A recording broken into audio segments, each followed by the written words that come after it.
भारतीय रेल के राष्ट्रीय प्रवक्ता दिलीप जी हमारे साथ मौजूद है और उनसे इस ट्रेन के बारे में कुछ चीज़ें जानने की हम कोशिश करेंगे। सर, सबसे पहले तो आज ये ऐतिहासिक दिन है भारतवासियों के लिए, क्या कहना चाहेंगे? पूरे देशवासियों को बधाई हो। आज माता वैष्णो देवी की कृपा से हम लोग इस रेलखंड का शुभारंभ करने जा रहे हैं। माननीय प्रधानमंत्री जी आज दुनिया के सबसे ऊंचे आर्क ब्रिज का उद्घाटन करेंगे, जो कि चेनाब नदी पर बनाया गया है।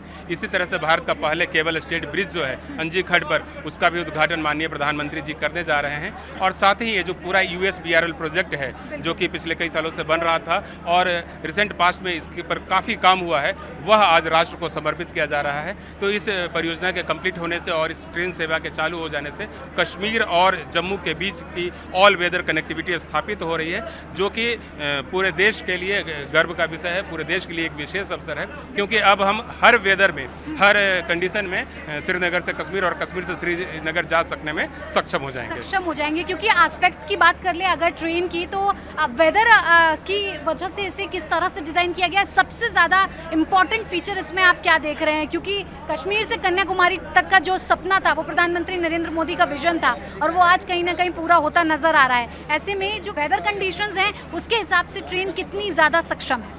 इस ट्रेन को विशेष तौर पर कश्मीर की वादियों के लिए तैयार किया गया है और कश्मीर में सर्दियों के मौसम में टेम्परेचर जो है -10 से -15 डिग्री तक पहुंच जाता है। तो हम लोगों ने इसको इस ढंग से डिज़ाइन किया, इस ढंग से बनाया है कि जब टेम्परेचर माइनस में भी चला जाए, तब भी यात्रियों को किसी प्रकार का अनकम्फर्ट ना हो, किसी प्रकार की असुविधा ना हो। तो पूरा एरिया को वार्म रखने के लिए एक विशेष ट्रांसफार्मर लगाए गए हैं।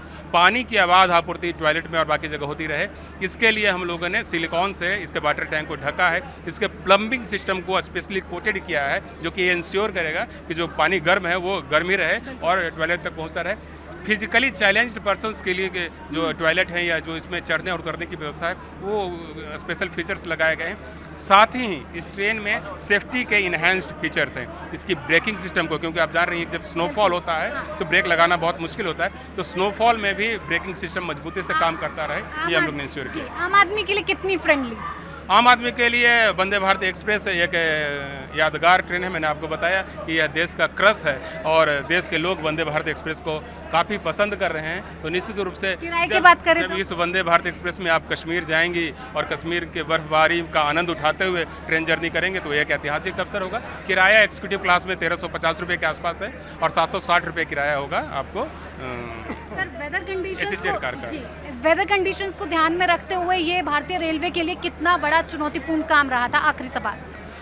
इस परियोजना को कंप्लीट करना चुनौतीपूर्ण कार्य रहा, क्योंकि जो हिमालय का जो एरिया है वह न्यू माउंटेन्स है। न्यू माउंटेन्स में किसी प्रकार का कंस्ट्रक्शन काफ़ी चुनौतीपूर्ण रहता है और कटरा से बनिहाल के बीच का जो रेलखंड है करीब 111 किलोमीटर, इसमें 90% हिस्सा जो है, 90% I am telling you, 89 kilometre area या तो टनल से है या ब्रिजेस पर है। तो जब 89 किलोमीटर की टनलिंग अपने आप में काफ़ी टफ रही, लेकिन भारतीय इंजीनियरों ने उसको पूरा किया, रेल के लोगों ने उसको पूरा किया और आज वह ऐतिहासिक अवसर आ गया है जबकि हम सभी इस नए रेलखंड पर जर्नी करने के लिए यहाँ पर तैयार हैं। बहुत बहुत धन्यवाद दिलीप जी। तो ये थे हमारे साथ दिलीप जी, जिन्होंने ट्रेन के बारे में किस तरह की वेदर कंडीशंस को देखते हुए इसे डिज़ाइन किया गया है, कितना चुनौतीपूर्ण कार्य रहा भारतीय रेल के लिए, ये साफ तौर पर उन्होंने हमें बताया। हमने उनसे जानने की कोशिश की। आगे भी हम आप तक तमाम खबरें पहुँचाते रहेंगे। कैमरामैन अंगद के साथ मैं वक्ता, जम्मू। न्यूज़ कोरिडोर्स आप हमें YouTube पर, Instagram पर, X पर और Facebook पर फॉलो कर सकते हैं।